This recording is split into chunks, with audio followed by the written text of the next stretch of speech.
So I've been recommending the Sofirn HS21 for a long time now, and it is my daily driver. I use it all the time when I'm out and about. So I was excited to hear that Sofirn have finally released their HS22. A lot of people have been wondering about this light, and there are some significant changes that might surprise some of you. So make sure you hang around for a little bit.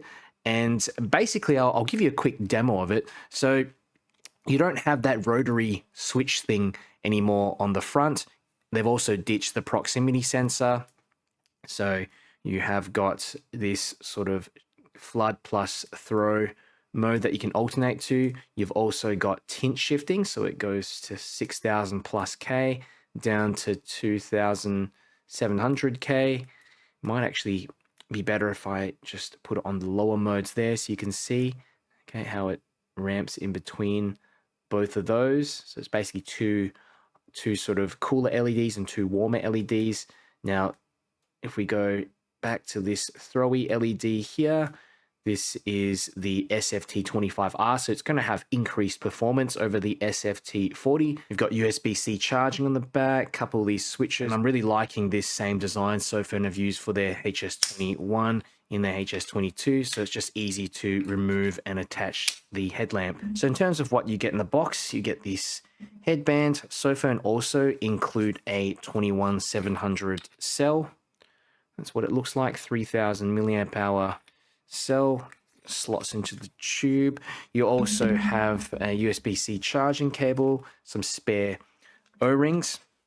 They have included this little instruction pamphlet here, and I'm not sure if this one is going to be actually included in the final released model or whether this is just for reviewers, so you can have a quick look at that if you want. The box also has some specifications, so you can pause the video, 2,500 lumens, 260 meters of range. Here in the back as well, you can see some specifications if you want to pause the video and take a look. So here is my Sofirn HS22 next to the Sofirn HS21 and the HS20. And you can see, compared to the HS22, it is really quite different. You know, they haven't really expanded on the HS21 as much as some people might have hoped, and that can be a good thing or a bad thing. You know, I actually suggested for them to put in maybe a secondary rotary switch there as well.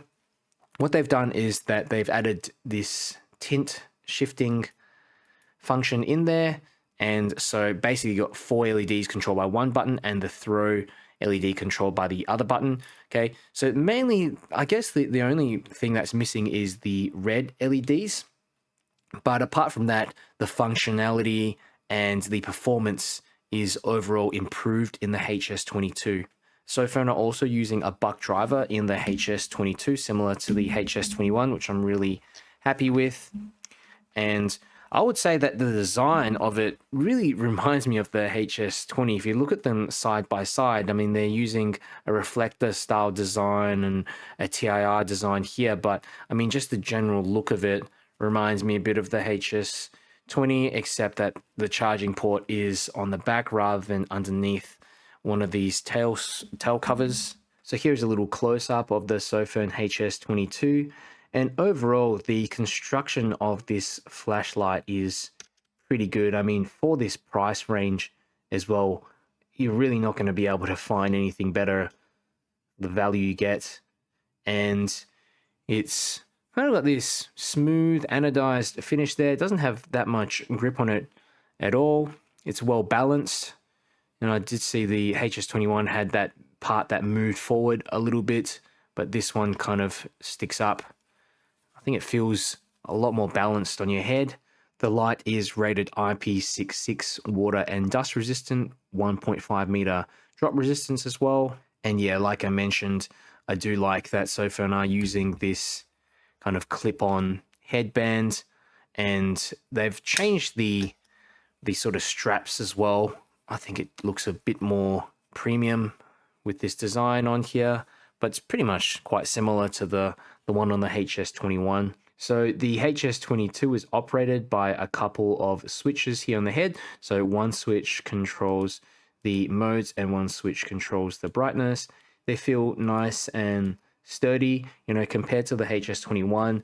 I really prefer the switches on the HS22. The HS21 switch just feels a little bit mushy. I don't know about the durability, but I have been using this light for a pretty long time, so it is holding up well. But the switches on the HS22, the rubber feels thicker, and you've really got to give it a solid press for it to turn on. I really like that. The switches also function as a battery indicator. As you can see, it turns on and you've got that green and it flashes or turns red depending on the battery. So the battery is accessed just through unscrewing one of these tells, and you can see down there, oh, it's difficult to see, but there is a chunky kind of spring down at the base, which I like, because if you drop the light, it's not going to kind of rattle around too much, risk potentially damaging some of the electronic components. So springs on both ends.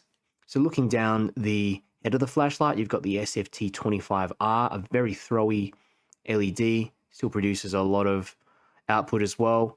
And you've got a TIR lens there. You've got 4 LEDs here to the left. I'm not sure what LEDs they are in this little bit of paper Sofirn included. They state that 2 high-powered floody LEDs, 6000 to 6500K, and 2 other LEDs, 2700K and CRI 90. And I like the design of this lens. You've got 5 lenses really integrated to the front of this light. There is no protective glass lens though on the front. Okay, in order to turn on the flashlight, you just basically press either the left button or the right button, doesn't matter which one, okay, and it goes into the last mode that you were using. So say if I press and hold, I go into that mode there, turn it off, it remembers the floody mode. It's kind of difficult to see here on camera because it's got, it's just sort of really bright. But yeah, I've got memory mode, and you can see it's swapping in between all the modes. You've got flood plus throw, and then just the throw mode on its own. Okay, so another thing you can do is just press and hold this button once the light is on to cycle between brightness modes, and double press for turbo. It doesn't remember turbo, so when you turn back on again, the highest mode it will remember is high. So in order to access the tint shifting mode, basically just turn the light on. Okay, you've got all 4 LEDs on at the moment, but if you press and hold this switch to the right, it will then go to activating those 2 warm LEDs, 2700K, press and hold, and then you've got the cool white LEDs, that little flash on the top there. And you can sort of press again to access all 4 of them. Okay, like that. There is also a lock, so triple click from off and triple click again to reactivate. So I ran a bunch of ceiling bounce tests with the Sofirn HS22, and you can see them here on the screen. I'll just scroll through them, and you can see the step down pattern on all the turbo modes. You get a really decent runtime on each of the turbo modes before it actually steps down. I didn't see any step down on the high modes, which was impressive. I also ran some tests with my Opal Lightmaster Pro. You can pause the video here and check them out. And interesting notes, the spot mode here, I got well above the specified range, so 390 meters on turbo. And you can see as well on the flood mode, warm white mode, that was the only high CRI flood in there. So the cool LEDs as specified by Sofirn were lower CRI, and yeah, up to 5700K. But I really like the warm LEDs, 2600 to 2700K, really nice to use at night. In terms of considerations, I found the Sofirn HS22 pretty difficult to fault. And yeah, I guess the first thing was that I wish Sofirn had managed to fit in 2 red LEDs, 660 nanometer LEDs in the head. Surely they could have just extended that off a little bit more. That would have kept everyone happy. I really like that feature in my HS21 for nighttime use, but that 2700K tint shifting feature does make up for it. I think I can live with that. And rather than the HS2 being an upgrade of the HS21, I think it more stands on its own. So yeah, there are many changes that I mentioned before, including the rotary switch, the proximity sensor, the lack of red LEDs in there. So the HS21 is still pretty good in its own right. The second consideration is that there's no glass lens in front of the plastic TIR lenses. That bugged me a little bit, and it's not a deal breaker if they get scratched up. TIR lenses tend to deal with those scratches a lot better than, say, like glass lenses. And the switches, again, they are made of rubber, but improved from the HS22. They feel way more durable, though I wish they had put those metal Sofirn switches on there instead. And, you know, this rubber gasket there in the back, some of you don't like these, and personally I prefer for them to be concealed underneath one of these tail caps just for extra protection, you know, shock protection, and also provides a better seal from water. The third consideration was just something in the UI that I noticed. So after tint shifting, you know, to get it back to, I guess, using all 4 LEDs, you know, you kind of got to try to time it and get it to the point where all 4 are on at the same time, but sometimes they're not evenly on. So yeah, the only way to reactivate all 4 again is just to unscrew the tail cap, oops, that side, screw it back in, and then turn the light back on, and they're back to the original modes. Overall, the Sofirn HS22 is a solid high-performing headlamp. The dual beam setup is versatile and can be used for very long-range tasks as well as close-up tasks. And being able to tint shift is a great idea. Transforms this headlamp into a 2700K walking or reading light. And, you know, the fact that Sofirn are using regulated drivers in these as well, regulated output, you know, sustained output on all those high modes, makes it quite rare, especially for this price range, and more reliable than other headlamps. So if you're interested in getting one of these, I'll leave a link down in the video description. If you have questions, also comment below and I'll get back to you. And if you enjoyed the video, found it helpful, make sure you share it with a friend who might be interested and click the like button. It helps me to get my videos out to more people. And if you want to see more flashlight reviews and keep up to date with the latest flashlight news, make sure you subscribe. All right, I've got the Sofirn HS22 here, and firstly gonna just demo it on turbo. So that's the spot turbo mode. Surprisingly throwy. Look at that.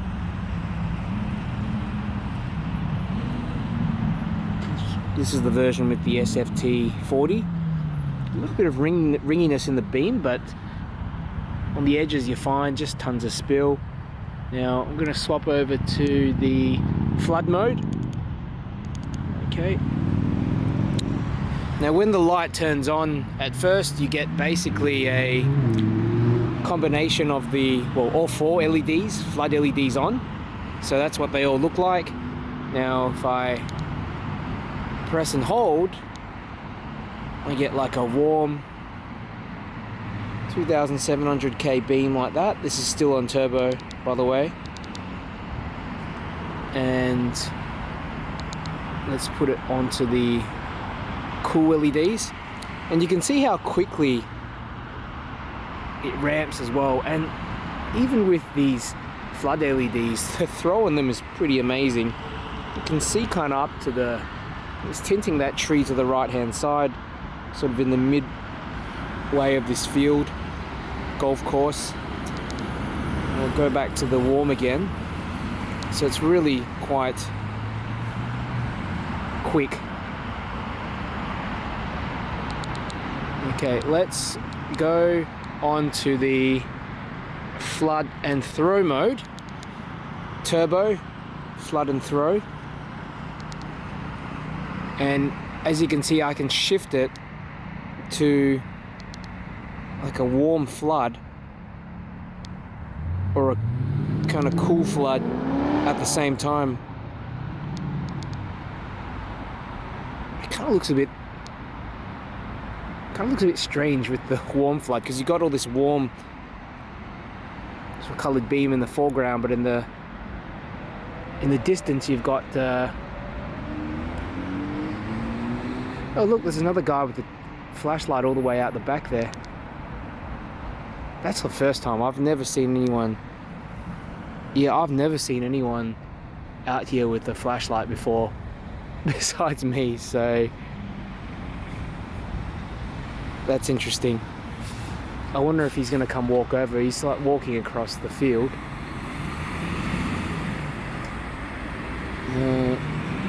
There he is. Walking across. Now if I swap over to just the spot beam, it's probably going to be way brighter like this.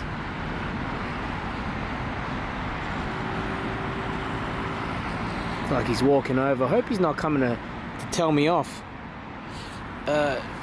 So I just want to go through the different brightness settings of the modes again, because I only went through the turbo mode. So that's like low, medium, high. And according to my test, it didn't step down in the high modes for 10 minutes. Duration of the 10-minute test probably doesn't step down for a lot longer, which is super impressive. And double press for turbo.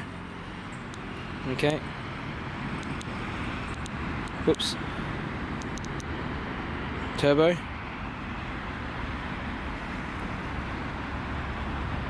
Surprisingly throwy. Okay, that's your flood mode. And let's go through the different modes here. So low, medium, high. Turbo. And then that's the turbo mode for both again, but I'll just step it down. Low, medium, high. Yeah. And then double press for turbo.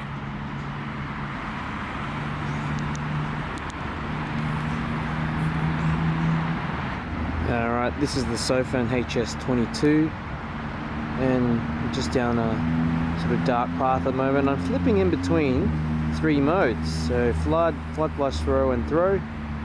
Okay, this is all on high, and you can go up and down like that. 3 modes plus a turbo, which is very useful to see into the distance. That's your flood mode, also turbo, and we can tint shift as well down to 2700K. Oh, I like this. This is probably going to be my new walking light. It's not exactly red, but it's as close as you can get, really. That's kind of, it's almost like orangey. And we'll shift it all the way back to whites again. And there's your flood plus throw. Okay, highest mode. We can go through the 3 modes: low, medium, high, and then turbo.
Sofirn HS21 on the left and HS22 to the right, and I'll pop them both onto the highest mode. So this is the spot mode for both, and you can see the HS22 seems to be outdoing it, definitely outdoing it in terms of throw. You can see up the front as well.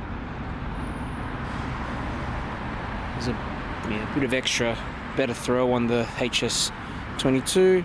There's your HS21. And I do find with HS21 there's a bit of ringiness in the beam compared to the HS22.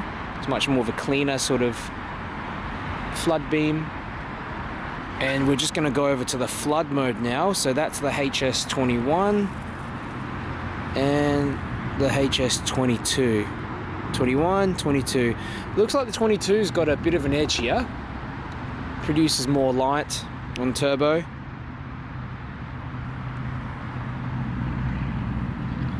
Looks like a wider beam as well.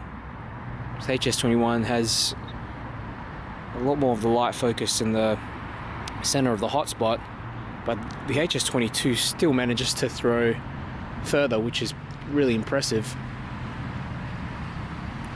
HS21, HS22, HS21, 22. I think the HS21 has already stepped down. So you can see the HS22 is still going strong there. 22, 21.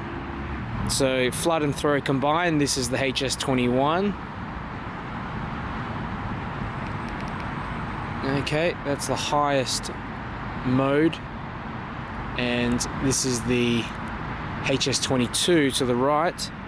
So HS21 flood and throw, HS22 flood plus throw. So yeah, it's definitely overall brighter and throwier than the HS21.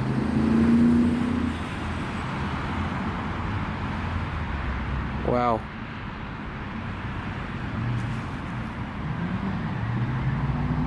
'21 and the 22. Maybe if I can just cycle that once more. Yep. 21, 22. HS21, HS22. There's just way more light up the front as well. Oh, what was that?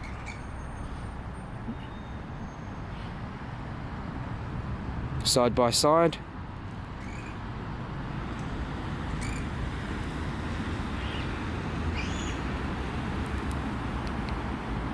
I'm going to compare the Sofirn HS20 now to the HS22. So HS20 to the left. I'm going to pop this one on turbo, and on the right I've got the HS22 on turbo. So even you can see side by side the spot is, you know, noticeably brighter and more focused than the spot for the HS20.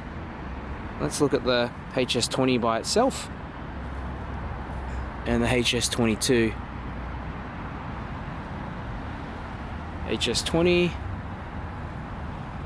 HS22. There's actually, you know, the HS20 just seems like way brighter in the foreground, and the reason why is because it just doesn't disperse the beam as much. It's not a lot of the light is just focused, can you see there, in that circular hotspot, whereas with the HS22 here you can see there's quite a large amount of spill going all the way into my peripherals, but you don't really get that with the HS20 due to the reflector design. Okay, let's just see how they perform. Both of them are doing pretty well. I'm surprised. I mean, if you want that extra throw, I would go for the HS22.